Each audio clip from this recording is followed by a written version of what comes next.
A policy solution to mass shootings like the one that claimed 59 lives Sunday night in Las Vegas is not unattainable, Senator Chris Murphy wrote Monday night in the Washington Post, but will require a re-examination of the factors that he suggested have thus far kept Congress from acting. Gun control legislation is not the unattainable goal that many believe it to be, Murphy wrote in his op-ed, and the pro-gun rights lobby is not the all-powerful force that many fear it to be.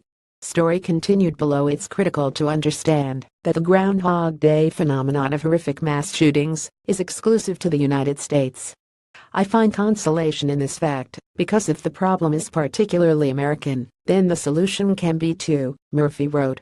Thus far, though, our response to regular mass slaughter has been, quite frankly, uniquely un-American.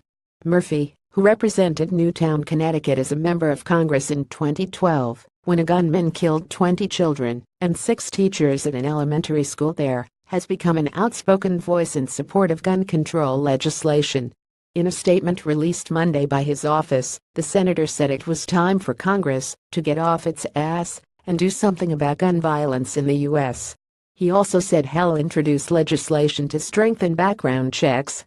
Recent efforts to craft legislation aimed at gun control, including background checks, limits on the size of ammunition magazines, and bans on certain types of weapons, have generally been stonewalled by Republicans and by potent lobbying efforts by the NRA.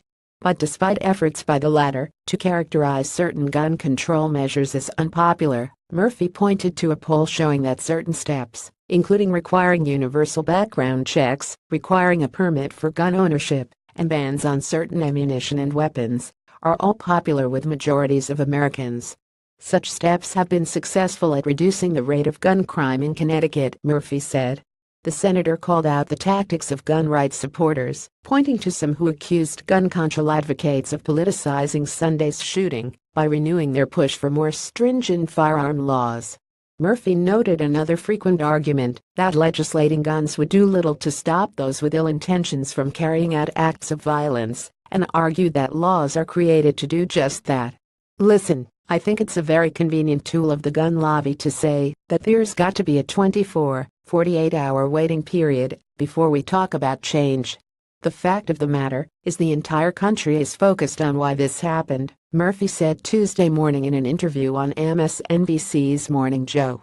And the reality is that much of it is rooted in the evil inside this one individual, but much of it is also rooted in our laws, which allowed him to get his hands on weapons that are illegal in almost every other civilized country. The pro-gun lobby, Murphy argued, should not be considered as fearsome as many believe it to be. The gun lobby is certainly politically powerful, but it loses as many races as it wins, he wrote, pointing to Sens.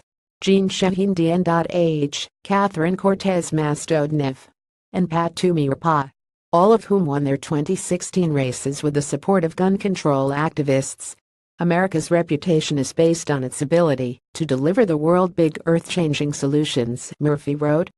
Our failure to lead on the most basic of human desires, physical security, is in many ways the great American paradox.